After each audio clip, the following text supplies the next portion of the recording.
ও আল্লাহ পাকের বান্দারা, হযরত শাহজালাল রহমাতুল্লাহ আলাইহি যখন রাজা গৌর গোবিন্দ পথ রুদ্ধ করে দাঁড়ালেন, নদীর পথটা বন্ধ করে দিলেন, নৌকাগুলি বন্ধ করে দিলেন, তখন আল্লাহ পাকের অলি বান্দা হযরত শাহজালাল রহমাতুল্লাহ আলাইহি জায়নামাজটা নদীতে পেরে তার সঙ্গী সাথীদের নিয়ে নদী পার হয়ে রাজার রাজপ্রাসাদের কাছে গিয়ে হাজির হলেন। বলুন সুবহানাল্লাহ।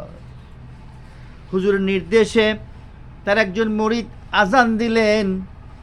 আজান দেওয়ার সঙ্গে সঙ্গে গৌর গোবিন্দ রাজপ্রাসাদগুলি থরথর করে কাঁপতে লাগলো, কাঁপতে কাঁপতে ধসে পড়তে লাগলো। এই দৃশ্য দেখে রাজা পলায়ন করলেন। বিনা যুদ্ধে হযরত শাহজালাল রহমাতুল্লাহ আলাইহি সেই রাজ্যটাকে জয় করলেন। তার কালেমার বাণীর ফলে, দাওয়াতি কাজের ফলে আজকে হাজার হাজার লাখ লাখ মুসলমান বাংলাদেশে ছড়িয়ে পড়েছে। অলিয়া উলিয়ারা হক, আল্লাহ পাক তাদের দোয়াকে কবুল করেন, তাদের কারামাত কবুল করেন।